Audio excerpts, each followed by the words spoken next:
So for the first question, who would like to suggest to me something that we could put here? There are lots of things that are true. Yeah, Megan. So the idea of its thermal capacity and why would it help you survive?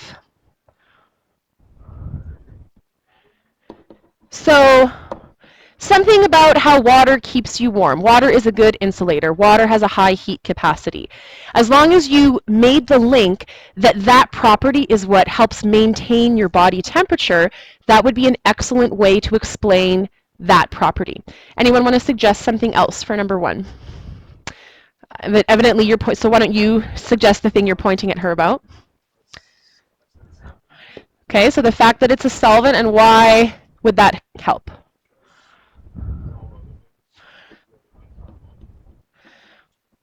So we can dissolve things, say, in your blood. So your blood is made up of mostly water. And so things that need to be dissolved in your blood and transported around your body would be a reason that it being a solvent is useful. If you talked about transportation, so that water would help transport nutrients from one cell to the other, that would be the same thing as telling me that things can be dissolved in your blood. I would love it if you were more specific than saying just things, although I wouldn't mark you wrong here for today. Things like oxygen, things like glucose. That way we can specify which substance it actually is that's helping us out. Would anyone like to suggest a third thing that we could put here? Generally, I think the first two most people could come up with, and the third one was a little tougher. So I'm just going to talk about cohesion and adhesion a little bit. Now, because water is cohesive and adhesive, that means it sticks to itself and it sticks to other substances. That's because it's a polar molecule. And one of the things that I would have mentioned yesterday is that this protects joints or really any body tissues from friction. So the fact that water is there, for example, helps protect bones from rubbing against each other, and we'll see later on when we talk about the different body systems, it actually helps protect, say, your heart from rubbing against your lungs. It helps protect your lungs from rubbing against the muscles that are underneath it in your rib cage. You could have used transparency as well. If you use transparency, you might have mentioned how were you to be underwater, you would be able to see, and that might help you evade a predator. So I'm just going to put down vision underwater. Now, perhaps you're like me and you don't like opening your eyes underwater, so this would make absolutely no difference to you anyways, but it would be a reason. And then I can think of another reason that some of you may be aware of. Someone asked me while I was walking around, does it have to be one of these things? And something that you guys might know about water is that ice floats, and that's a really weird thing about water. We'll talk about this a bit more when we get into ecosystems, because we don't have any ice floating around in our bodies. But you could have told me about how when water is a solid, it floats. Most of the time, a solid wouldn't float on the liquid, but for water, it does. And because of that, things stay alive under the ice during the winter, which means we could still do things like ice fishing. So it wouldn't be directly affecting our personal survival, but maybe our ability to acquire food. So as long as you had 3 things, you could have 3 marks. If you had 2 things, you could have 2 marks.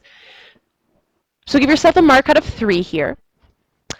Now, question number 2 asks, if you were to construct a 5-unit sugar from monosaccharides, how many molecules of water would be lost? And I was happy to see lots of people were actually drawing little rectangular things with O's and H's based on what we did yesterday. I'm going to draw one little sample. I'm a bad drawer. So, if I were to take 2 of these things and put them together, what you noticed when we were putting things together yesterday is that every time you wanted to attach something, you had to cut an OH off of one side and an H off of the other side. So every time I wanted to make an attachment, That was one water molecule. So if I think about attaching 1, 2, 3, 4, 5, how many attachments are there? Well, there are 4. So I would have to lose 4 molecules of water. Every time you attach 2 together, you lose a water molecule, and every time you add another one on after that, you have to lose 1 more molecule of water. So the answer to the first part is 4. Now, what's the name of this process? I'm sure somebody can tell me this. When I make something by losing water, what is it called? Yep. It is called dehydration synthesis. So those are the 2 things we're looking for. 4 molecules of water, dehydration synthesis. That one's out of 2. Now the last one asks you, hey, if we were to make a triglyceride fat, which is exactly what you guys constructed yesterday, that was what was on the sheet, what would be the products if I added 3 molecules of water? So I was actually asking you the reverse of what you did yesterday. Yesterday, you had on the sheet glycerol, and to glycerol you attached 3 fatty acids.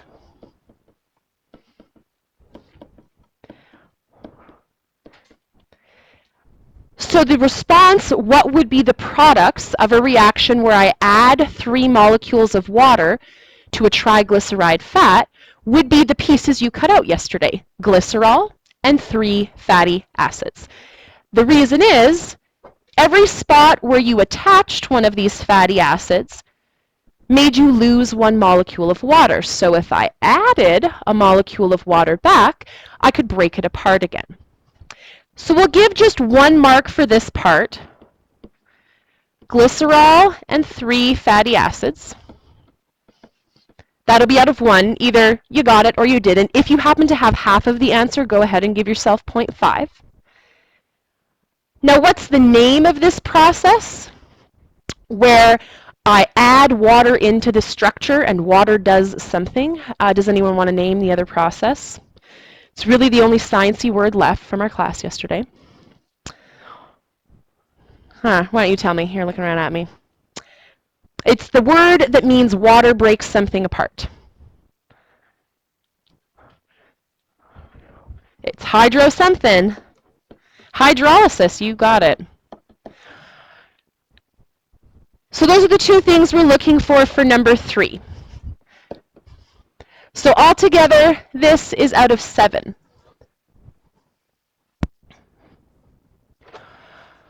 All right, so we're going to talk about carbohydrates first. And I just want to point something out about the word carbohydrate. If you look at it, it actually tells you what it's made out of. Carbo kind of sounds like carbon, and that's one of the things that a carbohydrate is made out of. Hydra or hydro is always talking about water. Water is hydrogen and oxygen. So the word carbohydrate is actually telling you what it's made out of. One of the things that I'll ask you to know for each of the macromolecules is what is its purpose, or what is its function. So this will be a common thing that I'll ask you to know for each of the 3 categories. Now, the major purpose of a carbohydrate is the first one. The number 1 function that a carbohydrate has in you is to store energy, to provide energy to your cells. Carbohydrates are the substances that your body uses primarily for cellular respiration. Now, it also has a minor component. Carbohydrates can act as a structural component of a cell or a cell membrane. So, as a piece that makes up part of the structure. Some of you might be aware that on the cell membrane of a cell. Sometimes there's little pieces sticking off that identify what the cell is, and very often that's what a carbohydrate does. So this is function number 1, to provide energy. Function number 2, which is not the one that we're going to talk about in great length, is that it can be a structural component. Now, what is it made out of? This will also be a common denominator factor among all of the macromolecules. It is made, like I mentioned, out of C, H, and O. Carbo for carbon, hydrate for water, CHO. All 3 macromolecules have those elements in them. One of them also has something else that makes it distinctive. Now, what are the types? That will be another thing that I'll ask you to know. What kinds of carbohydrates exist? I've already used the word monosaccharide. So remember, mono means one. Saccharide means sugar. So things that are made up of 1 unit of sugar. Now you'll notice I wrote a chemical formula to the right of that. C6H12O6. That is how many carbons and hydrogens and oxygens are in all of the monosaccharides. They're simply arranged differently.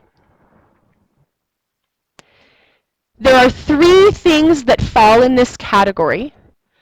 Glucose, and I'm putting a star, because glucose is the one. It's the one that we focus on because it's the simplest sugar that the other ones generally get broken down into.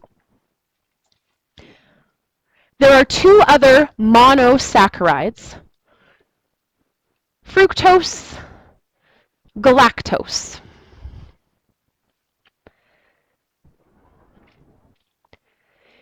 So to the right, I have some pictures, and I don't want you to worry about the detailed chemical structure. I just wanted to illustrate to you at the surface what a monosaccharide would look like. This first picture up here that has 1 hexagon shape as part of its structure, that's a monosaccharide. Now, disaccharides are things that are made up of 2 sugars, because di means 2. Disaccharides have the same number of carbons and hydrogens and oxygens, but they're arranged differently. So the formula I wrote, C12H22O11, that's the formula for sucrose. Sucrose is probably the one that you're the most familiar with. If you have eaten sugar, that is what you're eating, is sucrose, usually. 2 other disaccharides that exist are maltose and lactose. And lactose you're probably familiar with. It's the sugar that you find in milk. Now in the pictures over here, a disaccharide is something that has 2 shapes. Usually it's a hexagon, but sometimes it can look more like a pentagon, and so I like to illustrate both of them. The key thing is that in a disaccharide, there would be 2 of these units attached together. So a disaccharide has 2 structural sugar units, whereas a monosaccharide only has 1. Now the last category is a polysaccharide. Poly means many. So a polysaccharide is something that has more than 2 units of sugar. Now the polysaccharides that I'll mention have lots and lots and lots. It doesn't mean 3 or 4, it usually means tens or hundreds or thousands. Polysaccharides, you'll notice, do not have a specific formula because there's not a particular number of sugar units. It just means many. The 2 that we'll focus on the most are the first 2, glycogen and starch. And that's because they are the ways that animals and plants generally can store sugars. They're a storage form. So glycogen goes with animals. Starch goes with plants. Now you might remember hearing about starch because it was one of the macromolecule tests that we did. And you hopefully discovered that some types of vegetable had starch in them, and that would be a plant. Glycogen is what you'll find in muscle tissue. Your muscles need to have a reserve of energy in case all of a sudden a tiger shows up and you need to sprint away from it. So glycogen is your muscles' ready for use form just in case. A polysaccharide is something that has attached together several units of sugar. So I illustrated 4, it could be 100, and it would still be a polysaccharide.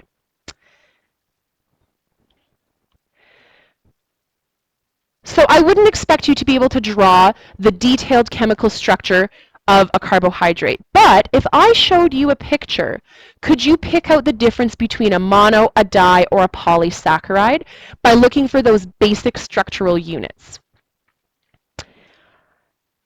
Now on the bottom, I'm illustrating to you how you are going to get a disaccharide because there is a specific combination. Sucrose is made from glucose and fructose. And I don't know about you, but when there's lists of technical terms, I like to make up ways to remember them. I like to say to myself, sugar makes me go fast. SGF. Sucrose comes from glucose and fructose. It's a little trick you could use to help remember what it is. You could think of your own trick. This is just a suggestion. Now for the second one, lactose, it's made from glucose and galactose. And the way that I remember this is actually a slightly different way. You'll notice that glucose is in all of them. And so I try not to focus on that part. I immediately say, okay, all of them are made out of glucose and something. What's the other piece? And for lactose, I find that the other piece is easy to remember because the word lactose is in its name. Galactose is part of lactose. They have the same root in their name. The last one is maltose. And maltose is made from glucose and glucose. I don't have a little sentence here, but I do have a little personal idea in my head. You might have had a Malteser or a malt, and I find them really sugary. Like, I find them really sweet when I put them in my mouth. I don't enjoy eating them. And so that's how I remember that there's 2 glucoses in there. There's nothing saying that 2 glucoses are more sugary than glucose and fructose, for example. That is just how my brain remembers it. So if you can, and you think of some other little sentence that has an M and a G and a G in it, you could use that instead to help you remember. I just like to try to help you categorize things so that you have ways to figure out which one is made of what.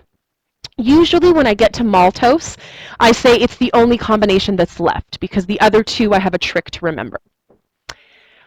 Now on the right, I illustrated just so that you could see that when glucose and fructose go together, that's dehydration synthesis happening. I wouldn't expect you to draw this diagram from scratch, from nothing. But something I would expect you to be able to do would be, for example, if I gave you these 2 pictures. So if I drew out completely the structure of glucose and fructose, could you show me the part that's highlighted in red? Could you show me that I would have to take an H off of one of them, an OH off of the other, to perform dehydration synthesis? And do you know that sucrose would be the product? So I'm not going to ask you to memorize detailed structures, but to focus on that part in the middle where the water is being lost when I put 2 things together. Does anyone have any questions they'd like to ask about carbohydrates? So the next one we'll talk about will be lipids, and we'll go through the same set of information. What's its purpose, and what are the types, and where would I get them from? And then we'll refer to dehydration synthesis once again, because that's how all of these macromolecules are being made.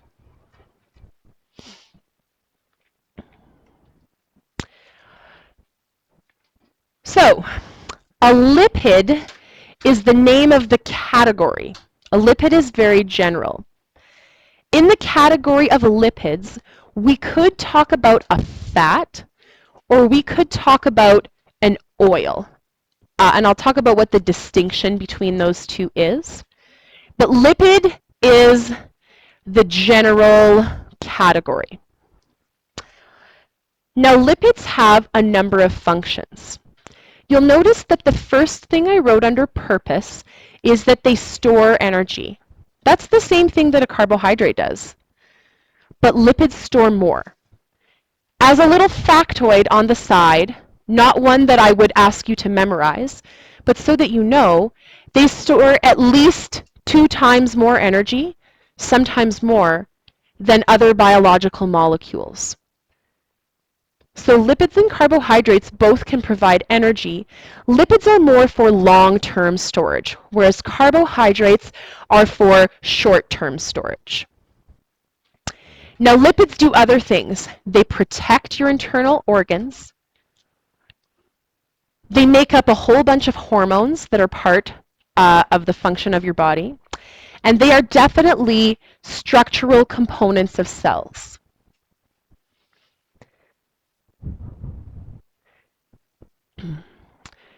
Now, in the scope of our course, we will talk about hormones just a little bit. You'll talk about hormones a ton in Bio20 if you take it.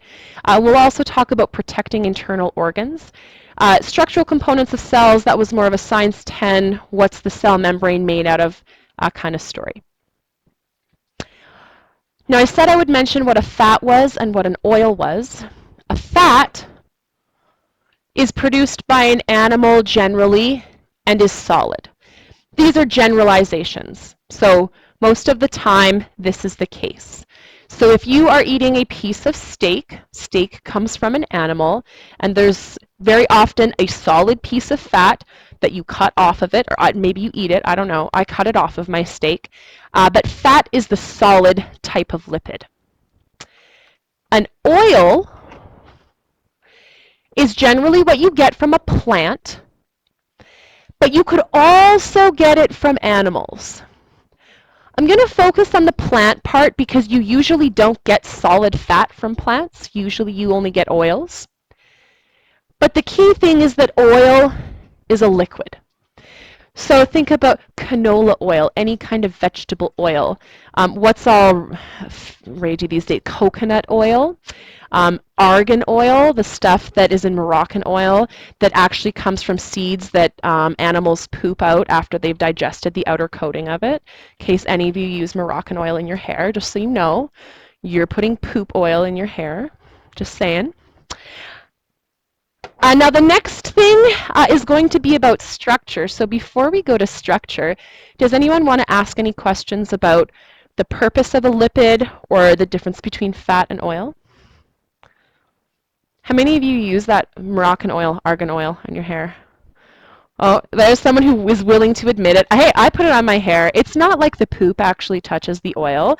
The animal has digested the outer coating of the seed. Someone wipes the poop off, and then you crack it open, and then you get the oil out. So it's not as gross as it sounds. It's gross for the person who's getting the oil out, but for you putting in your hair, not so much. Now, we saw yesterday, because we did the little activity where we cut things out, I could make a triglyceride fat. Tri means 3. A triglyceride fat is a fat made out of glycerol and 3 fatty acids. So this was exactly what we cut up yesterday. Those are the pieces, those are the subunits, the parts that make up a triglyceride fat.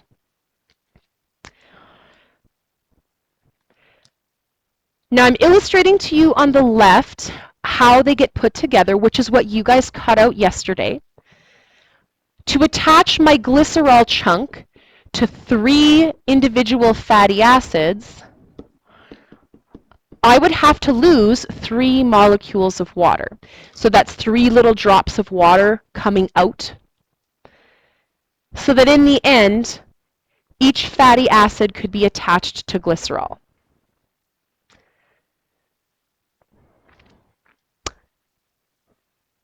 Now that's based on dehydration synthesis, which we'd already discussed. Would anybody like to ask any questions about dehydration synthesis while we're on the topic? So over here on the right, I'm illustrating to you the difference between the other 2 terms, unsaturated fatty acids and saturated fatty acids. An unsaturated fatty acid, now un means not. Saturated, just as a word by itself, implies that you have the most that you could have. And when we're talking about saturation in this sense, we're talking about hydrogens. Now, I'm not going to expect you, like I wouldn't expect for the other sections, to draw out from scratch a detailed chemical molecule. But I'd like you to recognize that an unsaturated fatty acid doesn't have as many hydrogens. A saturated fatty acid does. And here's the reason. An unsaturated fatty acid, and I'm just going to make an adjustment here. An unsaturated fatty acid has 1 or more.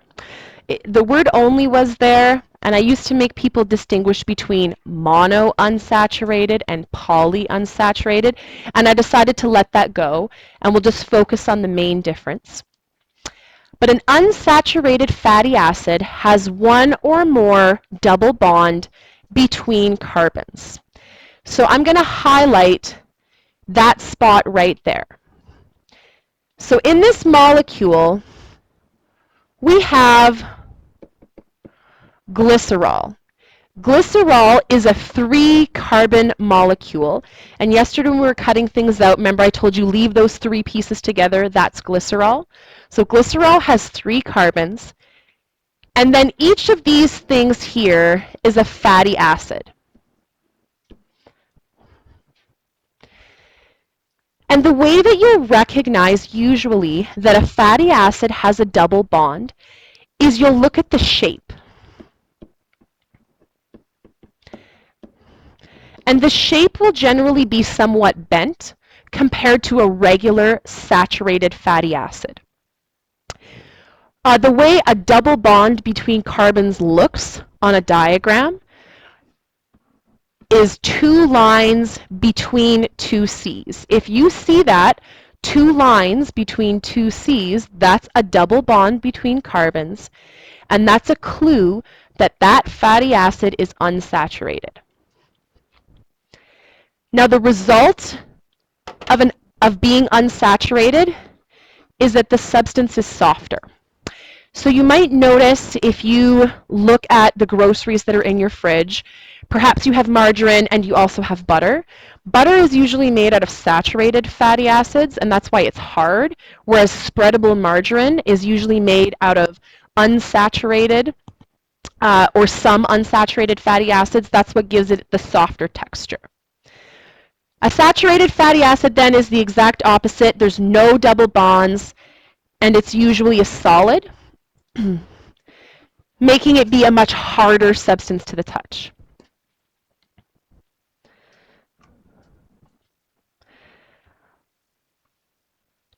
Now that's the purpose and structure and types of lipids. Is there anything about lipids that someone would like to ask about?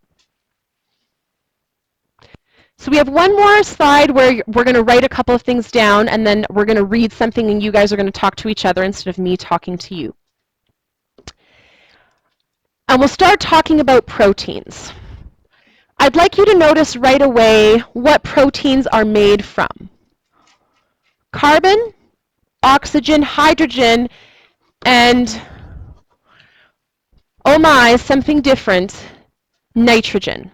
That is distinguishing. Carbohydrates are not made from nitrogen. Lipids are not made from nitrogen.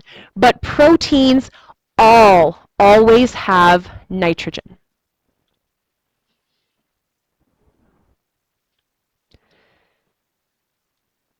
Now the subunits of a protein, if I wanted to make a protein, are amino acids. And down here on the left, I have a very generic amino acid structure. The basis of an amino acid is a nitrogen and 2 carbons. There's some other stuff around it, but if you can recognize that that's the middle, that's the basis of it, then you'll be able to recognize an amino acid when you see one.